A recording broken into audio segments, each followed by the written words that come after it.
Safe? Yes, Safe, I I'm hope. safe. I'm safe. I'm good. My family, they live in different parts of Israel. They're safe as well.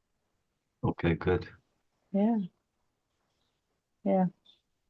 I was Pretty thinking, calm on my end. Yes, good, good. I hope it ends soon. me too. I hope the parents call in the bad kids and say, no Yes. more fighting. Stop being naughty. Well, hello everyone, and welcome to a special City Voices event with Yael Abramson of Israel. And Yael is an emotional, intuitive person with her own private practice. She's got clients, and she's also a chef. But today, she's going to discuss with us the concept of emotional intelligence. Please take it away, Yael. I love your enthusiasm and your extra dramatic, sarcastic, not sarcastic, funny, fun way of living. Yeah. So, Dan posted something about emotional intelligence, and I said, let's have a chat about it. And then he said, okay. And I said, maybe we should have a chat with other people. Maybe it can help other people as well. And he said, okay, when should we do it? Wednesday? And I said, I'm supposed to fly to London on Wednesday, but there's a war thing going on, so I may not have a flight. So he said, let's do it anyways. And if we need, we'll cancel. And I like that. I like that flexibility because when we can jump into something and we can do it, and if I can help, I like doing it. And worst comes to worst, we can make a different date. So we're here now, and I'm not on a plane. Um, and So let's see about emotional intelligence. The first thing that comes to me is what I thought about emotions in the past is very, very different from what I thought about them, what I think about them today, or even if I think about them at all. But in the past, emotions were an indicator that something is not working in my life. And I took it very, very seriously. And whenever I had emotions, I would change everything about my world. And most of the times, I would also go live in a different country when I had emotions. I did not know how to navigate them. And I thought that they told me the truth about my life. Um, and a few years down the line, I discovered something new about emotions. And it was very interesting to me because it turned everything I thought about emotions around. And what I see today is that emotions are letting me know the state I am in right now. They're letting me know that right now I am feeling a certain way. They're not telling me what to do. They're not telling me anything about life. They are they're letting me know right now you're feeling stressed. Right now you're feeling out of your comfort zone. And the feedback of my body is just giving me information. Now, in the past, what I would do with it is I would go very far and I would try to, I let my mind take over my emotions and tell me all the things I think I have to change in order to get out of this feeling. So the way I see that the intelligence in emotions today is by them being a guiding system back to myself. Emotions became something that are my friend, something that are there for me, not against me. And when I am, if I feel very emotional, or if I start feeling a little emotional, just like when I drive a car and I drive a little off the road and then there's that noise, it lets me know to steer myself back to myself, to come back, to do whatever I need to do, or to not do anything, to allow myself to get back to presence. Does it make sense what I'm talking about? Does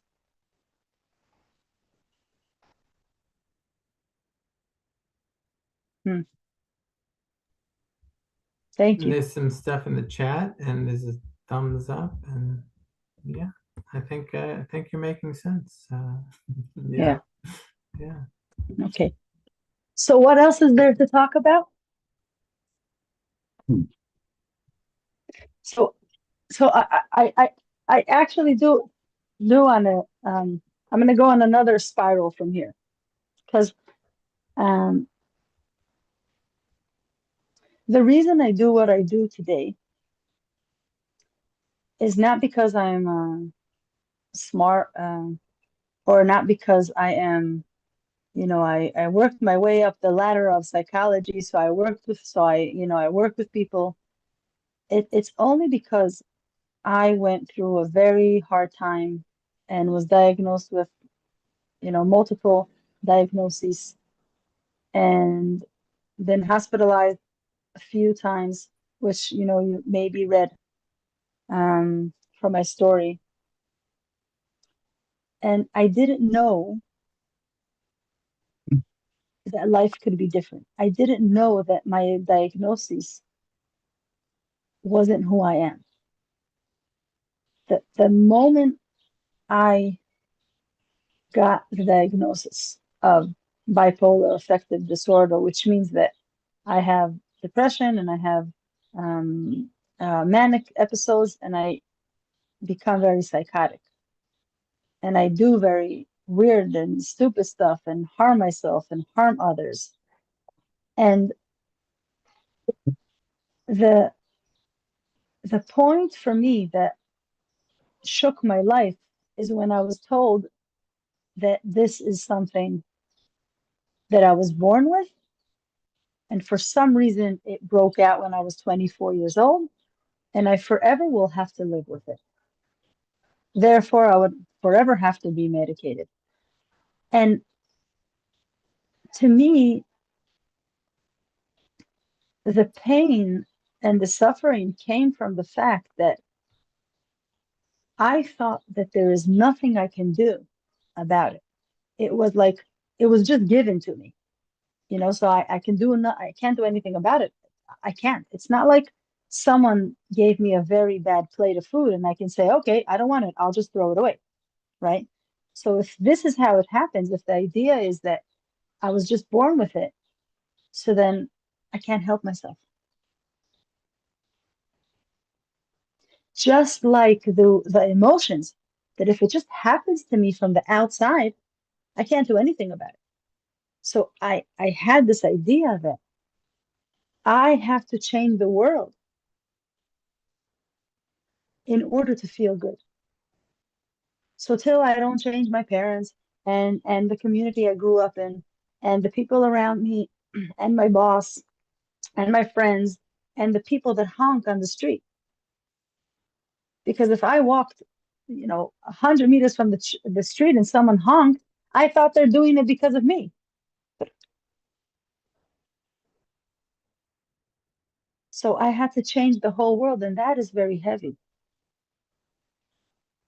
I don't have anything to do with something that was given to me. But what I didn't know about emotions, first because I was heavily medicated, and what I saw for myself is that when we're heavily medicated, it creates a screen between my emotions and me. So emotions will have to be very, very strong till I feel them there. So my my my sign, my it's like my headlights don't work on my car. Like they're covered with a lot of snow. So no one sees me coming.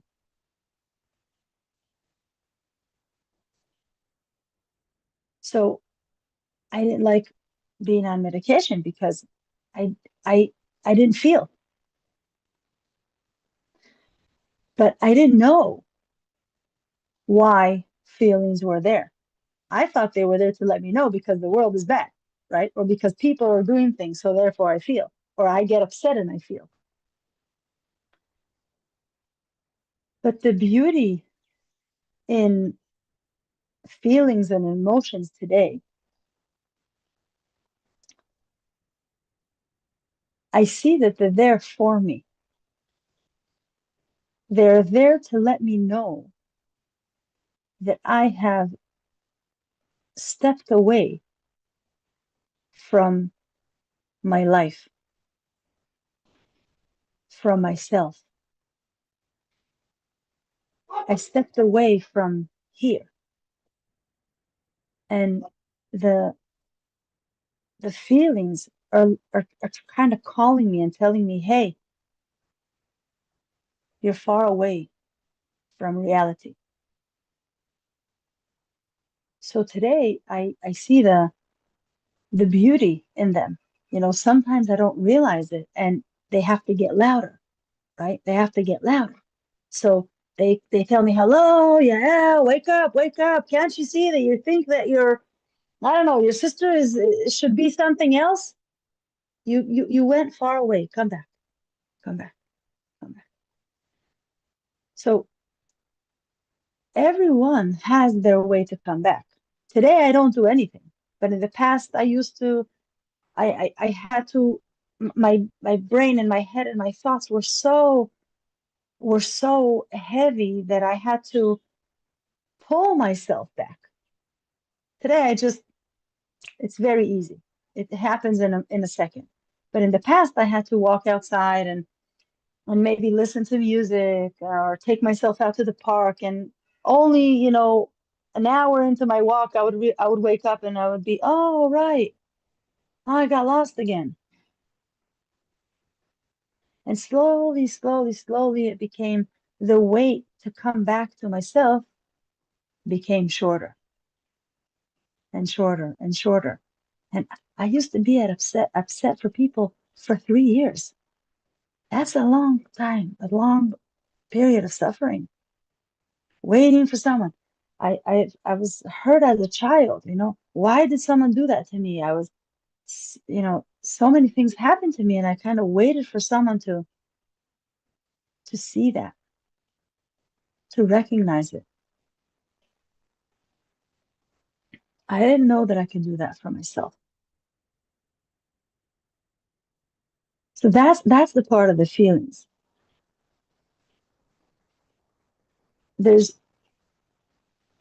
So does that make sense? Or does anyone have any, questions or want to have a conversation about it or I was just thinking, along my path, when I was a lot younger, like growing up, like not even an adult, um, you know, adolescent, I would things would affect me and but I wouldn't let it show. I wouldn't really try to process it and things would start to pile up after a while.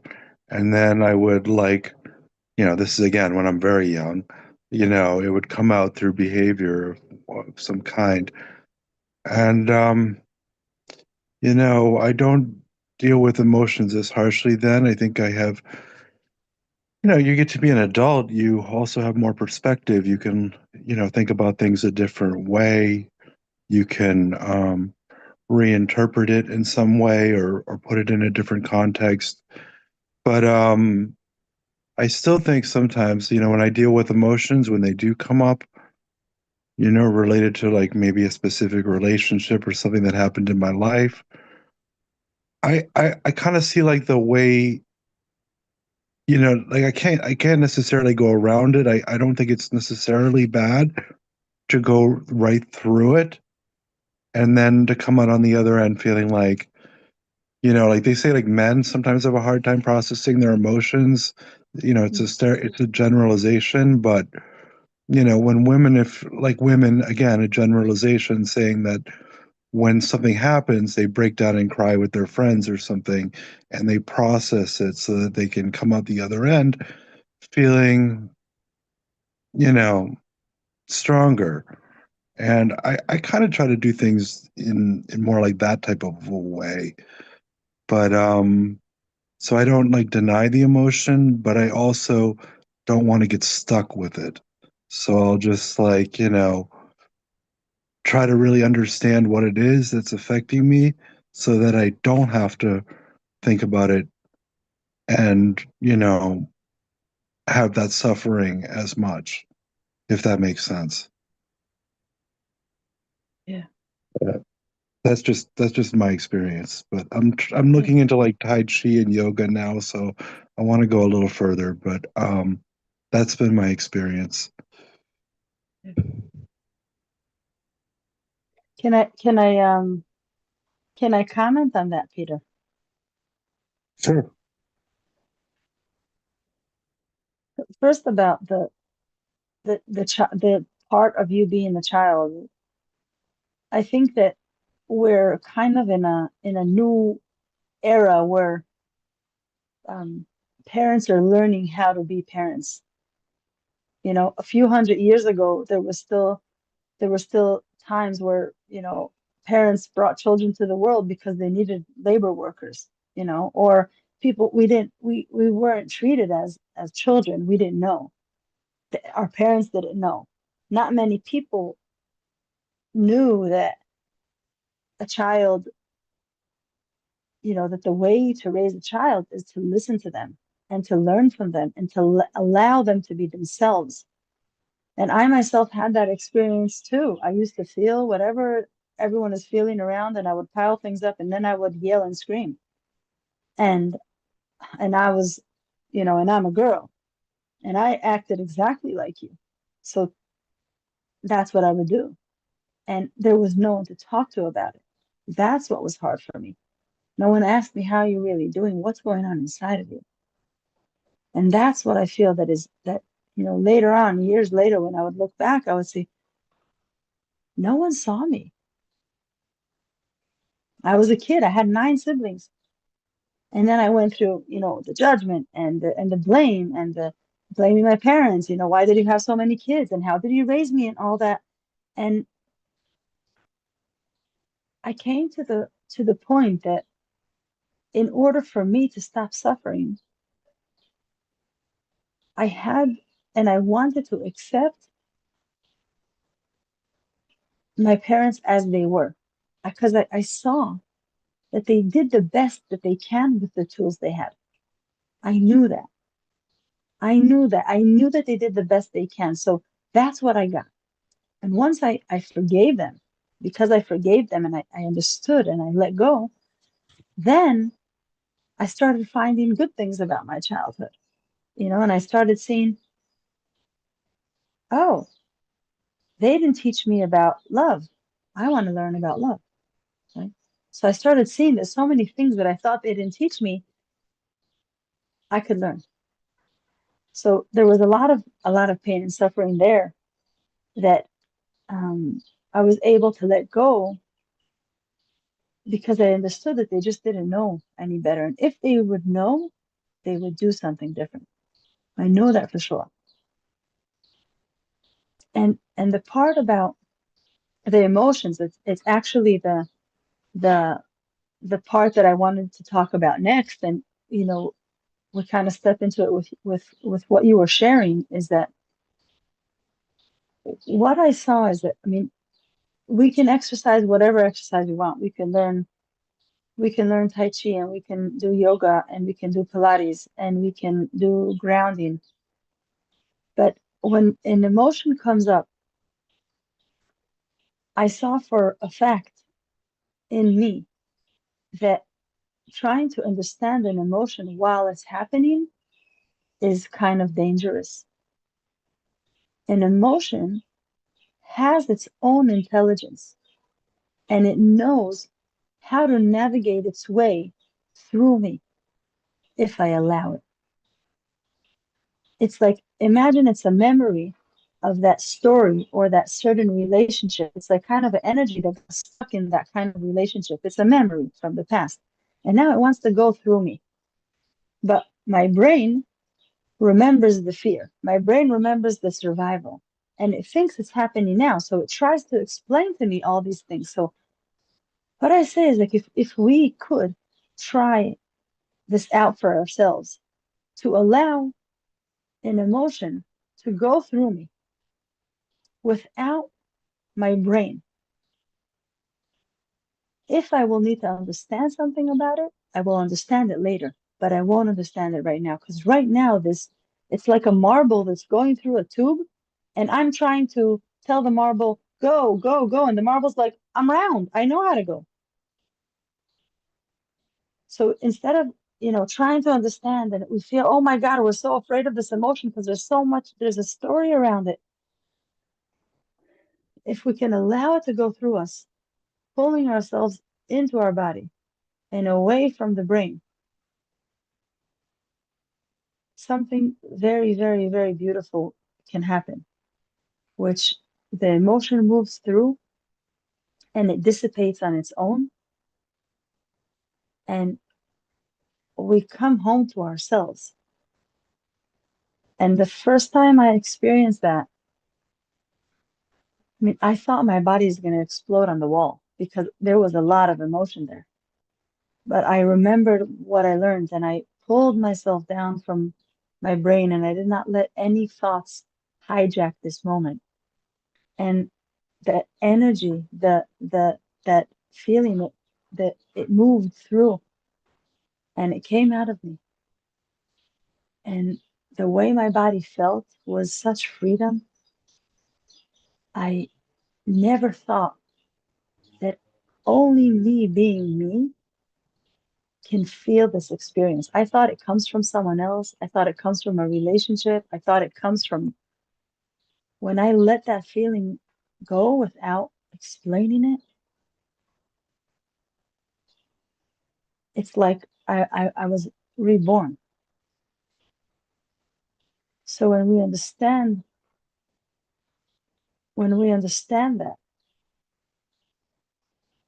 that we don't have to do anything about the emotion, we can allow it to move. We just have to not stop it. We just have to let go and allow it. That's where freedom is, because we don't have to be afraid of experience. That's when my world changed. That's when I knew that healing was possible. I knew it before, but now it was a fact. It was experiential. And that was the difference. I experienced it. Does that make sense, Peter? Yeah, definitely. I can relate to a lot of what you're saying. Kind of taking what like a Buddhist approach. Like where you don't not to hold on to things, to just let them flow through you, and to you know um, process. Like for me to process something and then to not have to process it again. To like you said when you thought about your parents and how they did their best with the tools they had available, and maybe maybe it wasn't great all the time, but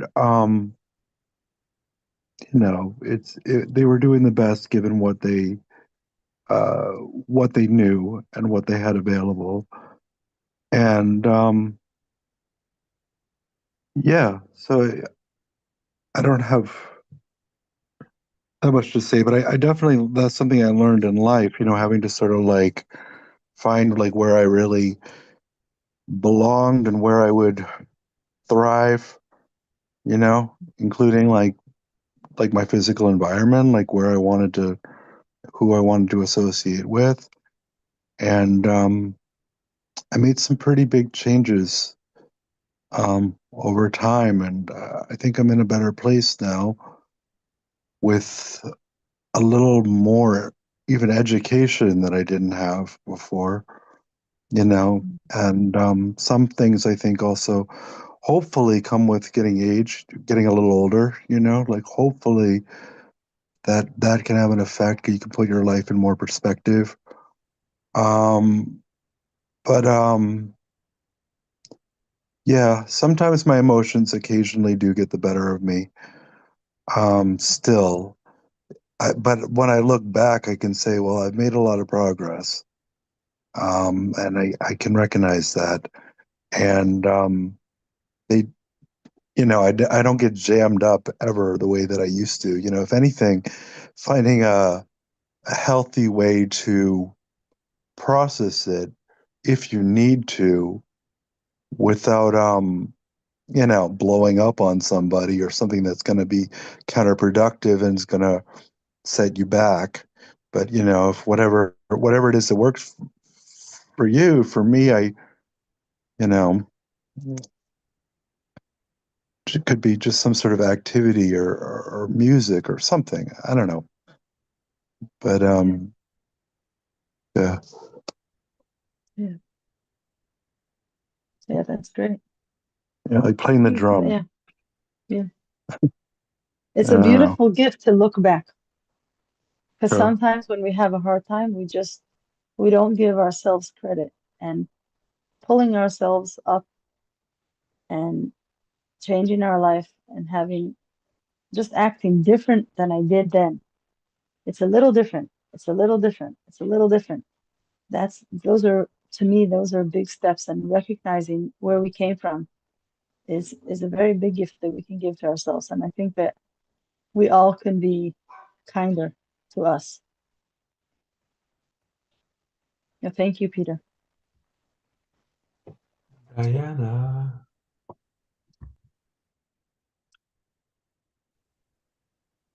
Hey, good morning. I just want to thank you first and foremost for sharing your wonderful story and and sharing your diagnosis. And I have a family member and a friend, where they struggle with medication. If you want to talk about it, it's okay. If you don't, but I like what you said. When you're over medicated, it's like you have snow in front of your headlights.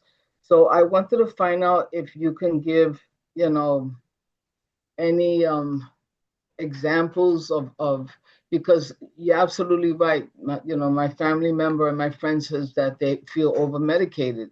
So I just wanted to find out, how did you handle that, and did you just stop gradually taking medication? And because it's like a game. A lot of doctors, they don't know, and they start you with this, with that. Oh, I take away this, I'm going to put this back on. So can you actually share how you were able to I guess handle the medication piece? Because I think that's a big one for a lot of people with bipolar. Yeah. But it took me a long time to accept that I was going to be on medication for all my life. I didn't like it, but every year and a half, 2 years, um, I felt good going off the medication back into the hospital. That happened like 4 times in a very short amount of time, maybe 6 years, 5 years. So I found myself dying every time. I found myself in, situations that I probably don't need to share about here. You can listen to other stories because there's there's no there's no, I think, way to describe the pain that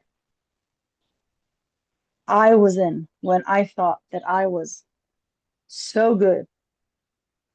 That illusion that everything is okay, and falling out of that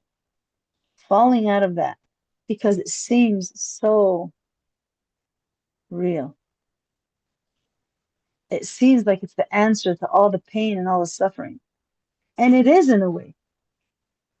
The way I live today is kind of like it, but it's not on a high. It's not on the extreme. It's down here. It's not better than everyone. It's one with everyone. So after years of accepting that I was going to be on medication for the rest of my life, I came across an understanding, a teaching of Sydney Banks. My friend from London taught me. It's called in the world Health Realization, 3 Principles. And it points to a couple facts of life. It points to the fact that what I understood in those first 3 days that I was in this workshop was that everyone lived in mental health, even if they don't know it. And I felt that very deeply. But it took me years to understand that I wasn't including myself because of my diagnosis. I wasn't including me. I was still an exception. The other thing that I heard in those 3 days, and I understood that life happens from the inside out, not the outside in. And I shared about that a little before. But I knew very deeply in my heart that the only way that there would be peace in the world is that if every human understood that.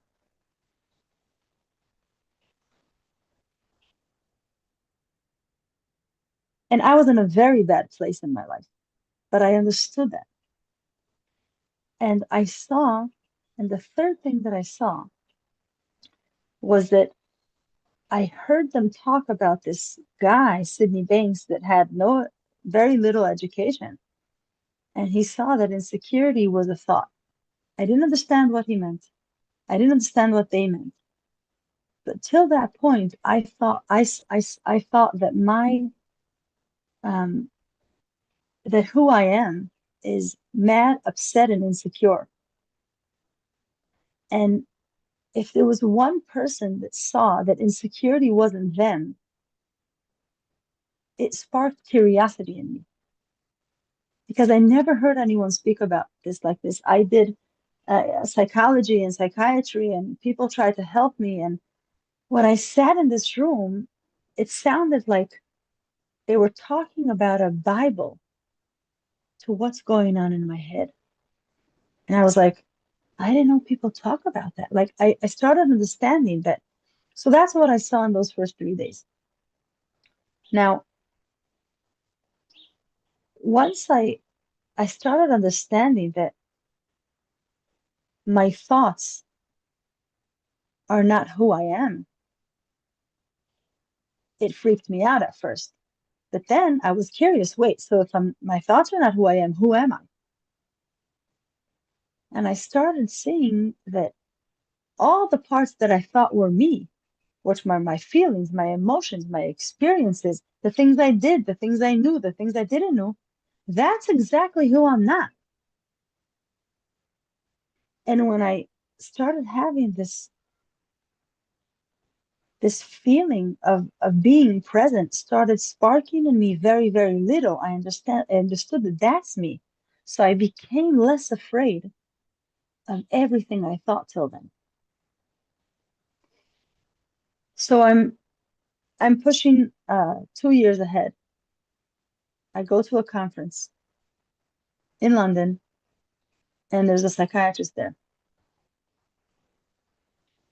And he's speaking. And I ask him, so if what you're saying is true, you're saying that people can go off medication. That's what I was hearing. He did not say that. He said the more people understand who they are and their connection between the spirit and the physical, they will know what to do. And I heard you're not spiritual enough, because I was in my head. My ego was playing a game. So I put this doctor in I created a black notebook and I put his name in it. I said, I'm not listening to him anymore. And a whole year passed by, and I'm listening to other people and, becoming more relaxed and more. And the thing is that The first thing that happened to me after those 3 weeks and those 3 days in that workshop, I lost 50 kilos the next 6 months without a diet. And I didn't understand why. That got me curious. I'm stopping a minute. All this has to do with the medication, okay? I didn't forget about your question. So the 3 days after I got out of that workshop, I was sitting in my friend's house and she gave me a tape to listen to. And the guy on the CD said, I am speaking slowly and it's on purpose, and you're gonna see throughout this tape, ta ta ta ta ta ta. And I started freaking out. I'm like, can you just speed up? Why are you speaking so slow? And I was sitting on the couch and I got up and I went to the closet and I opened it up and my hand was on a bag of cookies and I was gonna put it in my mouth. And suddenly I stopped. I was 29 years old. I never stopped putting anything in my mouth. And I looked back and I was like, how did I get here in like a second and a half? What happened? And then I realized, and I said, you know what? These cookies will be here tomorrow. I just want to try this out. And I put it in and I closed the closet and I went to sit down and I realized that I started listening to someone. I got upset and I went to food. My food wasn't the answer to emotions. It was an answer for not knowing how to deal with an emotion and why the emotion was there in the first place.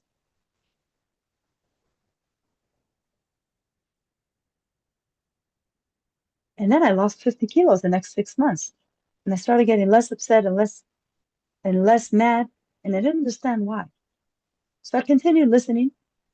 So I'm going back to the second time in the conference in London. And me with all my ego, right? Because I'm learning that I'm a spiritual being that lives in a physical body, and I'm Yael Abramson, and I know something, and my life is a little better. I go into the same room with that same doctor. And someone else asked the same question. So what about medication? And I thought he's going to get upset because I got upset. And for a moment, my mind went silent like it never did before. And I saw how my psychosis happened incrementally. It started here from getting mad and upset and arguing with reality and being upset at my parents and being upset at life and being down and wanting to commit suicide and being depressed and fighting and fighting and fighting and fighting and fighting. And in that moment, I knew I'm healthy. I knew I'm healthy, not I'm gonna be healthy. I knew that there was nothing wrong with me. And in that moment, I knew that one day I'm gonna live off medication. I didn't know how, but that taught me something about psychosis. That you remember years ago, I thought that it just was given to me by life. It wasn't. I saw how innocently I didn't know how my system worked. And when I was so depressed or upset about life and wanted to destroy myself and wanted to end my own life, the system doesn't want it to happen. The me inside doesn't want to die. It just wants to stop suffering. So it blows everything up to make life all happy. And, hey, you see, it's not really bad. And we call that sickness. But actually, I saw that it's health. That's the protection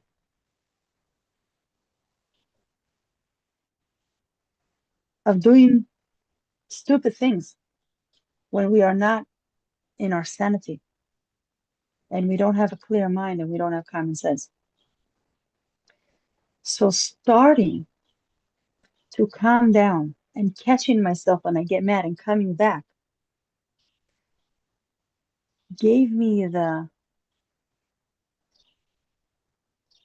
feeling that no matter what happened, no matter what could happen in the future, even if it happens again, I'm okay. And I did not know that I'm going towards healing. I just started going.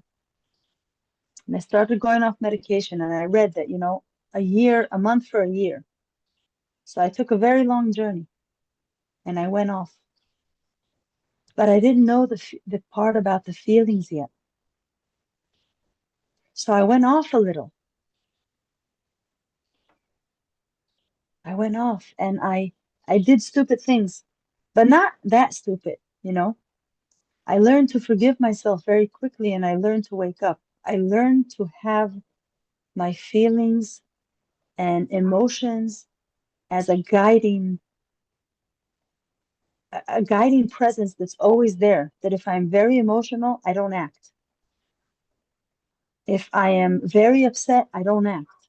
It's a sign for me to come back and to trust that. I trust that more than everything. And today I live 7 years without medication. And I was on very heavy medication for 12 years, 5 hospitalizations, horrible experiences. But the one thing that is important for me to say is that I'm not special. I'm not a special case. I just saw that it's much easier to live life when I understand that I did mistakes and that others did mistakes. And for me to live an easier life, I want to understand that, forgive it, and let it go. And I don't care to be wrong. I don't care to say I'm sorry. And to myself, I had to say I'm sorry to myself so many times, and to forgive and to accept and to love me.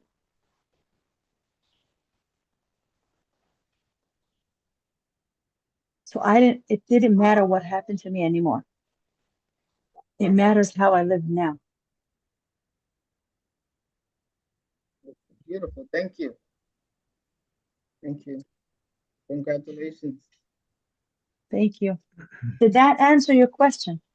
Absolutely. And then some. Thank Thank you.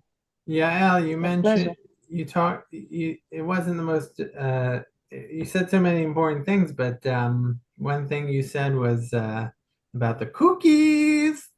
So like, I'll go out for a long walk. I'll have a full stomach. I won't feel hungry. I'll go out for a long walk. It'll be a long meditative walk. But then when I come back into the stressful situation of my little apartment with my partner, I want to eat. I want to, because I guess I'm having an unpleasant emotional from the peaceful walk back here. And then I want to eat something because it will bring me a little closer to the peace I just experienced. So would you suggest that after coming back for this walk, that I just sit and experience my emotions without eating? Yeah, I would ask why are you stressful? What's so stressful about, like, we think that we want to fix our addiction problem, but why are we there in the first place? And in the end of the day, I smoke a little because my day is so stressful. So the problem is not people go to the drug. That's not interesting to me. I mean, what's interesting to me is, why is my day stressful? That's more interesting. But we don't look at that. We try to fix the problem. We're not fixing why. So that's a good idea then, to experience the emotion. And then I can ask myself. So I sat down and I don't recommend, there's no technique. To me, there's many things that help. But if I sit down and write, why do I want to eat? Before I go to eat, right? I'm writing, why do I want to eat? Because I feel this. Interesting. Interesting that I want to eat because I feel this. There's no connection. We just had the habit of doing it. So if I see that I can not care so much that I have emotions, like I care so much, I'm like, oh my God, I'm emotional. Okay, I'm emotional. It's gonna move through. But we're quick to act because we're not used to having a moment of discomfort.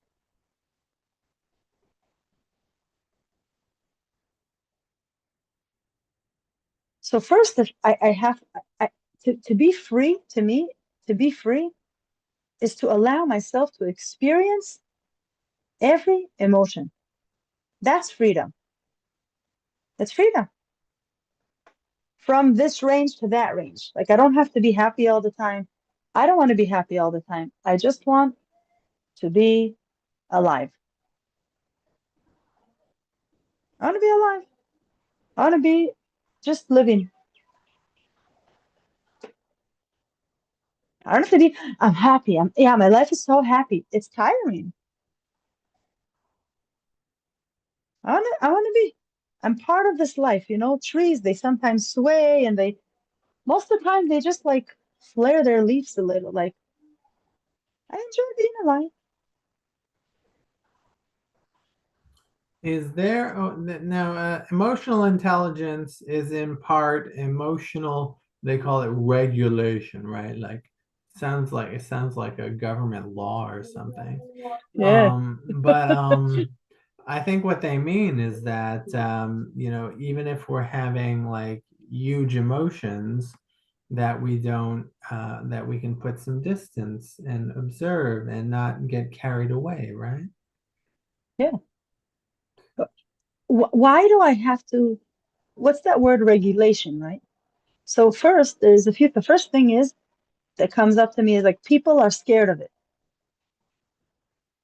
Why are they scared of it? Because they don't know what to do with it. Let's say if a kid is not regulated near them, right? So they get scared. Kid, you have to learn how to regulate your emotions. But if I'm an adult and I'm not afraid of my own emotions, why would I be afraid if a child's having an emotion? All I need to do is listen to this kid, allow him to have the experience that he's having, and be a safety blanket that he doesn't bang his head when he's freaking out. Teach him that it's okay. Be that older parent that I didn't have when I needed someone. It's not a law. We all have stuff in us. We're human beings. I don't even know where we come from. I don't know if where we come from, we brought stuff with us from there. If we brought some baggage, right? Because why should a child have so much baggage with them if they're just like 3 years old? So you brought some baggage with you? Let's let you unpack it. Is there dirty laundry? Okay, this goes into the laundry room. This is a toy. Let's play with it. You have a talent, use it. But we're so afraid of it that it freaks people out for no reason, just because we think that we're hopeless in the face of emotions. We are not hopeless at all. We are actually so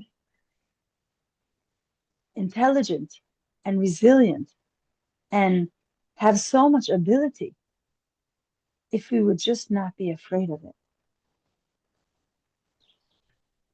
And let's look at animals, how they regulate their emotions. It's very physical. Like when, let's say a lion is chasing a deer and the deer somehow gets away, but the deer's life was in danger and it had extreme emotional states. So when the danger's over, the deer starts to shake and starts to kick and starts to convulse, and then it just walks away and joins the herd. It let go of all that adrenaline and fear and whatever it was that it experienced under attack. Is there something similar? Do humans need to do the same? Maybe. I don't think there's a rule. I don't think there's a law. I think that we try to create laws, but I'll tell you about my cats.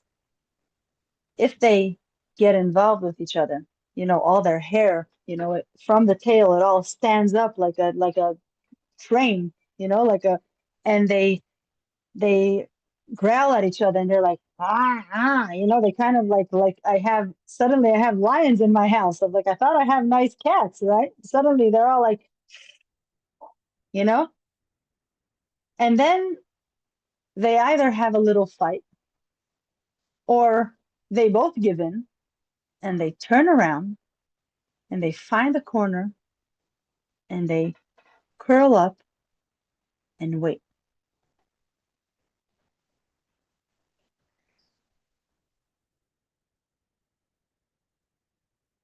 and wait and they wait. They know how to stop. When my cat came back with her hand a little, it seemed like it was fractured. She rested for 3 days. She curled up, she ate a little, she drank a little, she curled up on the couch for 3 days and it healed. But what happens when we curl up? That mechanism in us, right? The depression. We start judging it. Why am I low? Why am I sleeping? My mechanism is cooling off from all the stress I created. And now I'm judging the mechanism. It's like a blow dryer that has that machine, that button that goes off. It's like overheated. We can turn it on again. It's like, no, I had enough. And we don't know how to say stop. So to your question is like, there is no law. Like if kids are outside and they had emotions and they yelled at each other, okay, great. Now everyone's called home, right? First relax. What do parents that know how to take care of them kids they do? You're hungry? You're tired? You're hurt. You're hungry? Food. You're tired? Go to sleep. We'll talk about it later. We're not going to fix it now. But if it happens once and twice, we could teach how to act the next time, right? Instead of waiting, I'm mad at my friend. I'm mad at my friend. Let's stop. Not I'm mad at my friend. I'm mad. Stop. I'm mad. I'm anxious. Stop. Not what am I anxious about? I'm anxious, period. Sign. Stop sign. Stop. Okay. Where am I? Am I thinking about my whole day and how much I have to do? Or am I here at 7 o'clock in the morning waiting to get dressed, getting ready for my day? Like, stop before I get into the fight with my friend or with my boss or with my partner. Stop way ahead. And then we start realizing, oh, I'm so used to leaving myself. And then when does it come out? When I'm already, the lion has already taken a bite out of my thigh, and now I have to go rest with my herd. But usually it starts that emotional call back to self starts way before. And if we notice it, we slowly, just like Peter was saying, it used to be much harder. Now I have shorter amounts of time where I'm not me, or I'm upset for less time. Does that make sense then? I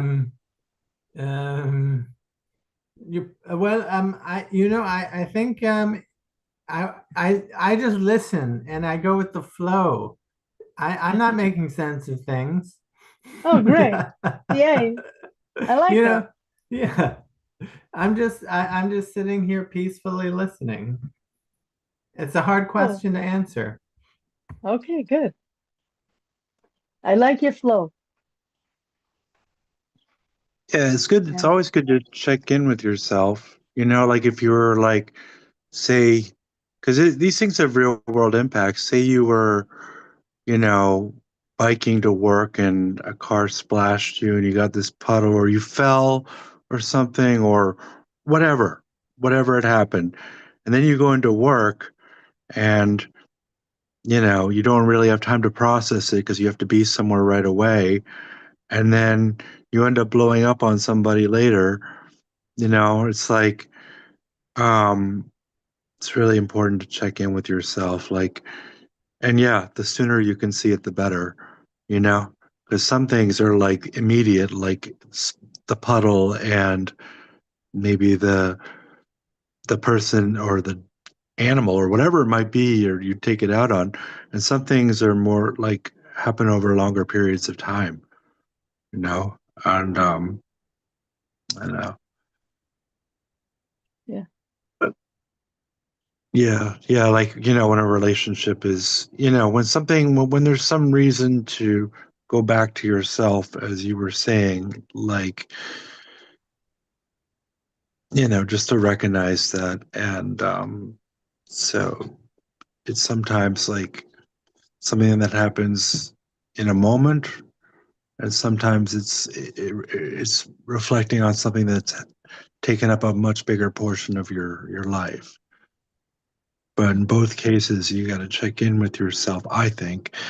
And for me, just try to process it. And then once I've done that, will, I'll know that I processed it, that I've really given it as much attention as I can, or as I need to, or as I'm able to. And then I'm just going to, you know, go in directions where I feel like, I don't know, like I'm just being, uh, where I'm more likely to have success. And I think I'm kind of talking about two things at the same time. My apologies. But yeah, I get a little disorganized sometimes, even all these years later. But yeah, I think it's very interesting, Peter. In a way, the way you say processing, where I don't know if it's the same kind of way that I used to use processing, was that I felt that I had to explain to myself what was happening and where I was and what happened. And right, if I fell on my bike and um I don't know, ripped my pants, or now my pants are oiled, so I'm like, okay, I have to check myself. Is my leg, hurt? Do I just go home and change my pants, or I'm okay to just go into work like this and I don't know, take care of it later? But I think that I used to check in with myself way more than needed. It's kind of like I would assess my life. Like, how was my experience at work? Was it good? How was, did I talk in the right way to my boss? How was I? I used to do very, very much assessments all the time. It was like frantic. Like I was always assessing myself. And then I realized that if I was present at work, I didn't have to check in as much. I was just there. And then I moved on to the next thing. And in the beginning, it was a very strange life. But today, I'm here at, I don't know, maybe Dan is going to tell me what the time is, but it doesn't matter because it's Israel time.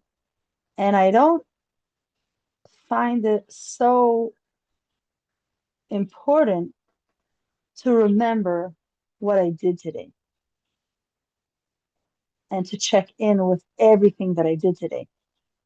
And I thought that it was a very important thing. I mean, unless it's something that is happening and I have to revisit it. But if it's just daily things, I realized that I can let that go. And I started enjoying, I was like, oh yeah, I had a nice conversation today. Cool. Okay. Oh, and the things I had to remember, I remember them more because I was so present, if that makes sense. Yep, 100%. Hmm. Yeah, Cool. stay present. Sorry, I don't have anything more to say, but I agree with you. Cool. That's good. Yeah. And it's not a So, need. Dan, what? I don't have a time because I'm on my phone, so I can't see anything else.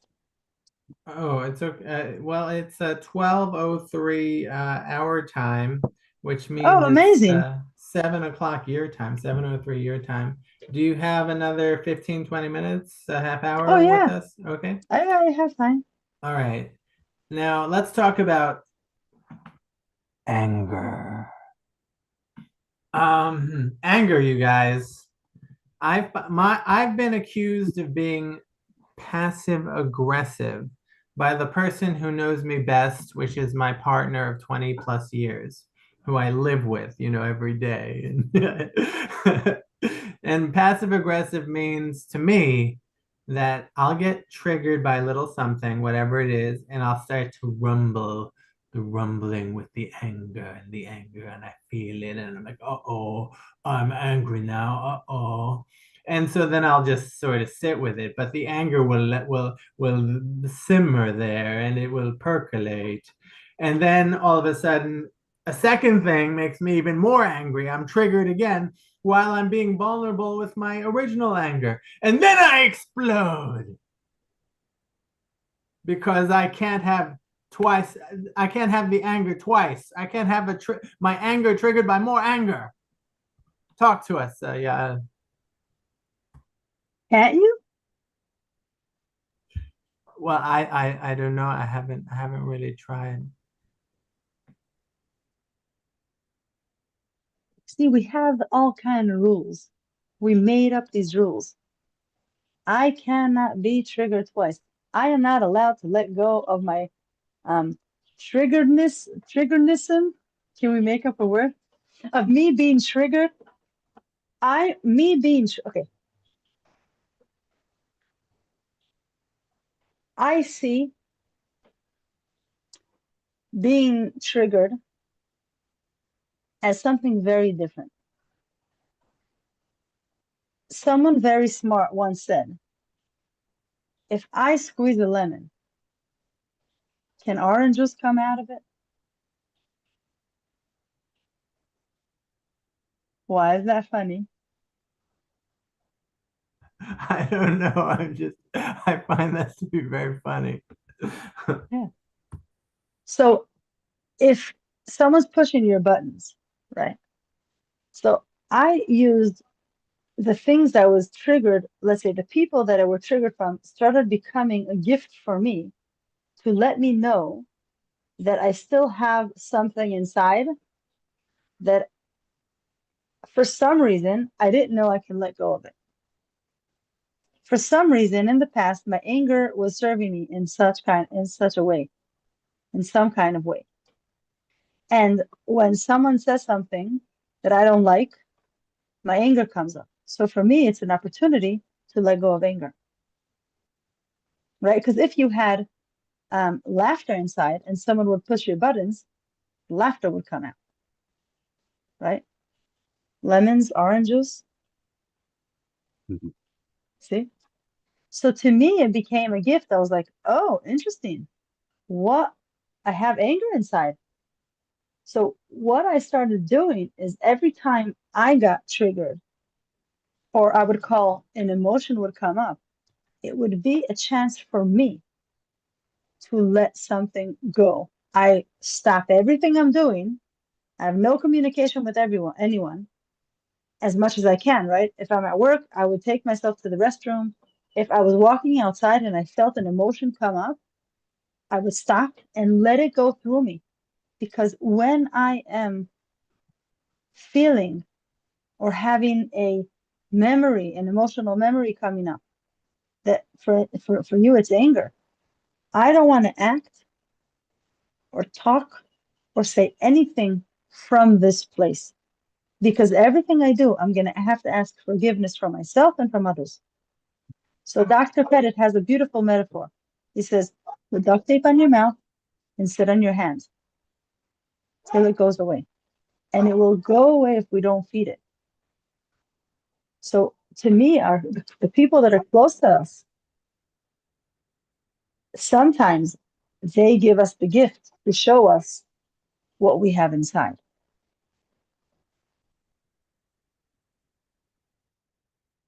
And it's most of the time, it's not. And then when I'm relaxed, I can talk to the person. And I'm relaxed and they're relaxed, right? We know when we're back. We say, can we talk about it? And if something blows up again, okay, stop. It's to know. The intelligence is to know when to not act and where to act from. And if it doesn't feel calm, curious, full of possibility, it's not the time to act. Stuart has his hand raised. Yes. Very interesting topic, especially since in the past year and a half, I've dealt with the consequences of not regulating an emotion. And it's been such an insightful thing for me to be able to get to the other side of it and really look at it in the light of day. And going back to something that you had said earlier about forgiveness. Forgiveness is not just for the other person, it's for you. Okay? Because what are we holding on to? It's only hurting us. It's only a misunderstanding. So I learned certain things from my parents, from my father, and intellectually, I knew it was wrong, especially since it was being perpetrated on me. But intellectually, I knew, but somehow I internalized it and said, "Oh yeah, that's the way I should be. That's the way I need to handle things." And we hold on to these things and we don't even realize it. We don't realize it. And that's why I love the understanding of the three principles, and because it's really my responsibility. It's coming from the inside. I thought it was coming from the outside in a particular moment, of fear, of insecurity, and not knowing what was going to come next, and feeling like, oh yeah, I deserve to. I'm allowed to let this go. I'm allowed to say whatever it is I want, and not even to the person that was directly affecting me, to somebody else.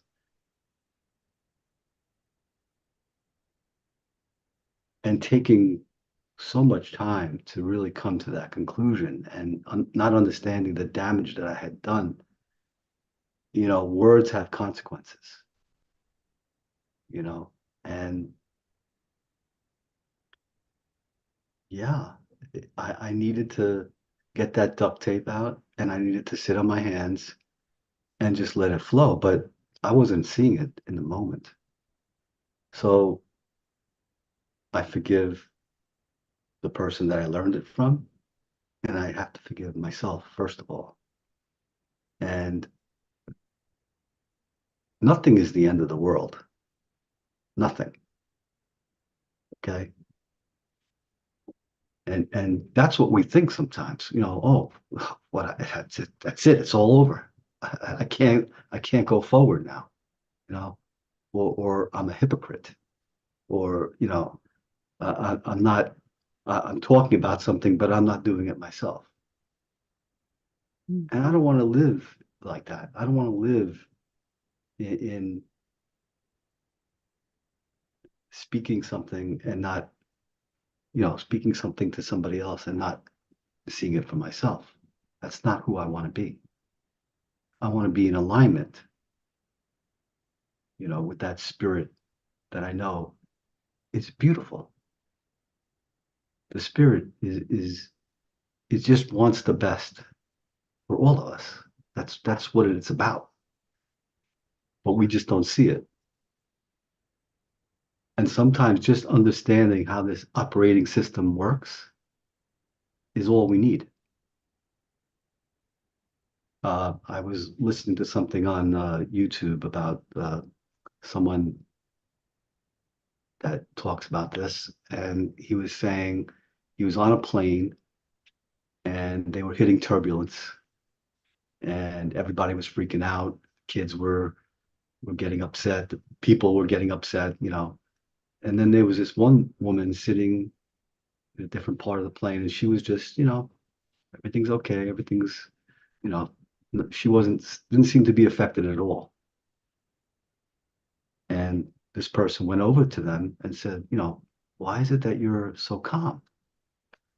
And the person said, well, I used to be a pilot. So I understand what's going on here. It's nothing from, it's normal. This is normal. And so I think when we understand that, yeah, this is just us having a human experience and it's okay. It's not the end of the world. And even if it is, what are we going to do about it? Are we going to fret about it until it's over, or are we going to try and live our best life until it happens? So, yeah, anger that's a tough one. And I don't I don't have the right to take my anger out on somebody else. It's not who I want to be. Is it going to happen again? Maybe. Do I have to sit here and worry about it? No. And hopefully, as I go along, I'll be able to see it and get back to myself quicker, like you were talking about earlier. And anyway, that's basically what I wanted to say. But thank you for letting me share that.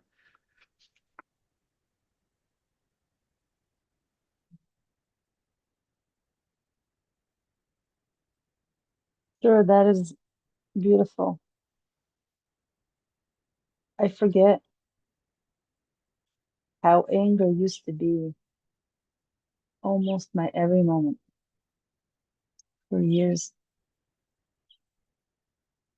And those years of anger, they felt longer than, I mean, let's say I lived for almost 10 years, not as that angry. It feels like I'm living decades, but the years of anger, they feel like it's so, it made me so tired. Being emotional all the time takes a lot from the body, it doesn't allow our spirit being alive because we have to rest all the time from it. But when you were sharing that, this story came up, how I stopped being angry. I was living with my partners, I don't know, maybe 6 years ago. And I made up a rule that because there was yelling in my house, I will never yell at my partner. And because I had a rule, it was very bad and I would yell. And every time I would yell, I was so shocked at myself that I yelled that I would beat myself up and I would try to be like, I'm sorry, I don't know what. And they were like, they needed their time to relax because why am I yelling at them? I'm yelling at them because my emotions were coming up. And I remember this time I was standing in the kitchen and we're trying to make a nice time together just to cook a meal. Now, I'm a chef, so I know better. Right? I know how to cut everything exactly the way it's supposed to be cut, and I know how to peel it, and I know where to put the stuff. And I was I wanted to control it, but I wasn't wanting to control it. I wanted her to learn instead of her letting her to do what she wanted to do, right? And we got into a fight. And she said something, and I started yelling at her. And I was so angry. And I was so angry at the fact that I'm getting angry. And what I had a voice in my head and said, "You can stop yelling now." And it was like, "The hell with you. I'm gonna yell and I'm gonna yell and I'm gonna say what I want to say because it's my right, and no one's gonna talk like that. And all I wanted was to have a nice time together and cook a meal, and now we're fighting. That is bad. And now it's bad because I can't stand how I'm in a relationship like this and all the things that are going in my head." And then the voice comes again and says, "You can stop now." I was like, who is talking? But that second time, I said, "I'm going to try it." And in a split second, I shut my mouth. And she looked at me and she was like, what's going on? I'm like, what happened? I'm like, I don't know, but I'm upset and I'm going to take a walk. And I remember I just walked out of the apartment. She's like, okay, what, and I walked outside.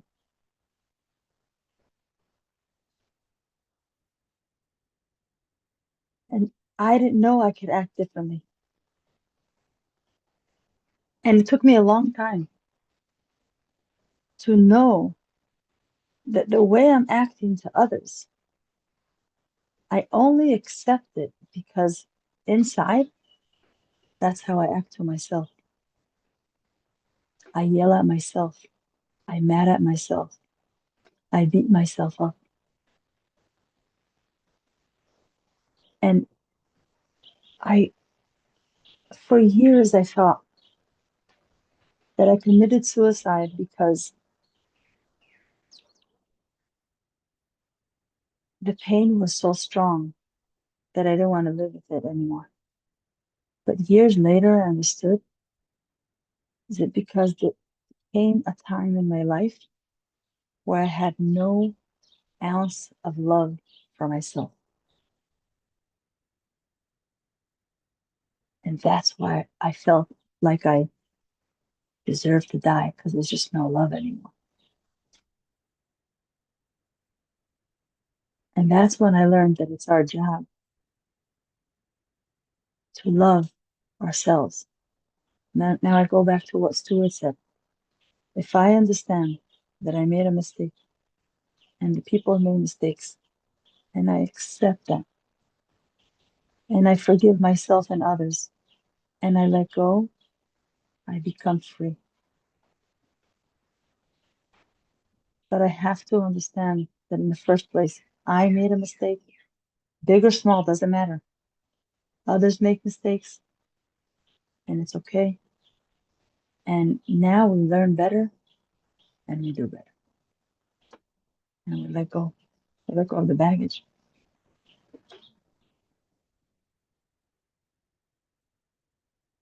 It's much easier to live a nice life.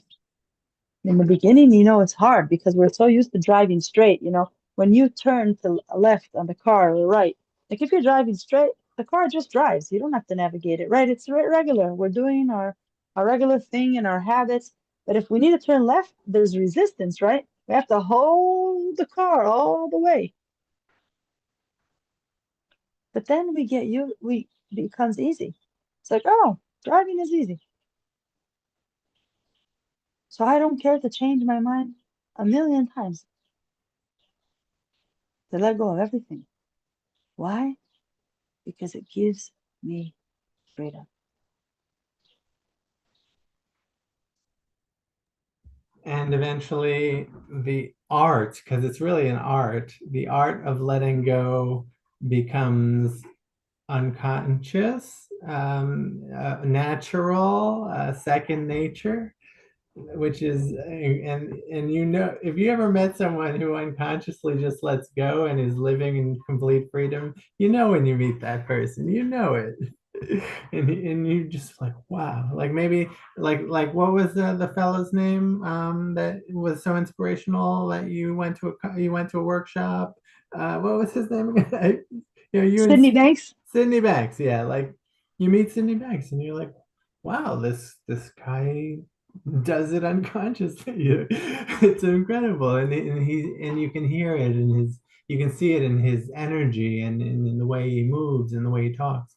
May he rest in peace. Now we have 7 minutes left.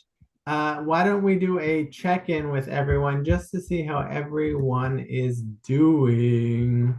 We'll start with you, Ananda. And Ananda, how are you feeling right now at this moment? I'm feeling good. I like the presentation, learned a lot. All right. Thank you. Thank Now, you for how being about here. we heard from Ananda. Now, how about Amanda? Amanda. How are you feeling right at this moment? Enlightened. Oh.